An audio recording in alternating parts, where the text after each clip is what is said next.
በጣም ነገሮች የተወሳሰቡበት ሁኔታ ነው ያለው። ነገር ግን ሃይማኖታችን የሥጋ ድሎት የለውም። አሁን ስንኖር ማንም አይነት ፈተና ቢገጥመንም ነገሮችን ታግሰን ማለት ይጠበቅብናል። እኛ ደግሞ ዛሬ በተለይ አሁን እንደ ሰንበት ትምህርት ቤት አባላት የሚጠበቅብን ነገር አለ። አሁን የመጣ ፈተና ቢመጣ ሁሉ ከቤተ ክርስቲያን ጎን መቆም ያስፈልጋል። ቅድም አንተም እንደጠቀስከው ወለ መከራ እየተረከብ ጸጋ፣ ያለ መከራ ምንም አይነት ጸጋ አይገኝም።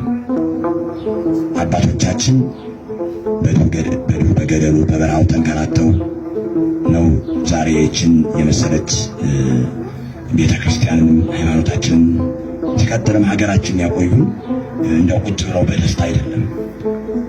ከነገሥታት መከራ እየደረሰባቸው እየተደበደቡ እየተገረፉ ስንት ነገር አንገታቸውን ለሰይፍ እስከ መስጠት ድረስ ደርሰው ነው ለዚህ ሁሉ ዛሬ እኛ ሀገራችን ሃይማኖታችንን በዚህ አሁን ባለንበት መልኩ ያገኘናት።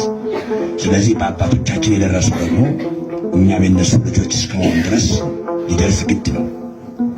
አዎ ደግሞ የኛ የክርስትና ሃይማኖት ደስታችን ፍጹም ደስታ የሚገኘው በሰማይ ነው እንጂ በምድር አይደለም። በምድር መከራን እየተቀበልን ነው ደስታችን የምንገልጸው። ምክንያቱም ክርስትና የክርስቶስ ክርስቶስ ራሱን አሳልፎ የሰጠን እኛ ነውና እና ስለዚህ ጽናት ይጠይቃል። አሁን እኔ ስመጣ ብዙ ሰው የማገኝ ነው መስሎኝ ነበረ፣ ግን ምናልባት ትንሽ ሰው ነው እዚህ ያለው። ለምን ብዙ ወጣቶች አሉ። ለምሳሌ ከተማ ላይ አልባሌ ቦታ የሚውሉ ብዙ ወጣቶች አሉ። እነሱ የበለጠ ወደዚህ ማቅረብ ይጠይቃል። አልባሌ ቦታ ከሚውሉ ነፍሳቸውንም ስጋቸውን እዛ ከሚያጡ እዚህ መጥተው ቃለ እግዚአብሔር ቢመገቡ። ሳይማሩ ቤተ ክርስቲያንን ማሻገር አይቻልም። ሳያውቁ ቤተ ክርስቲያንን ማሻገር አይቻልም።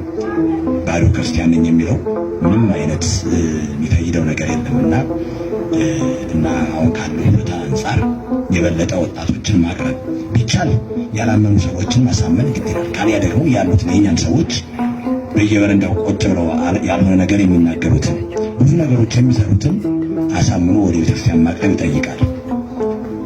ማቅረብ ብቻ ሳይሆን ደግሞ ማስተማር።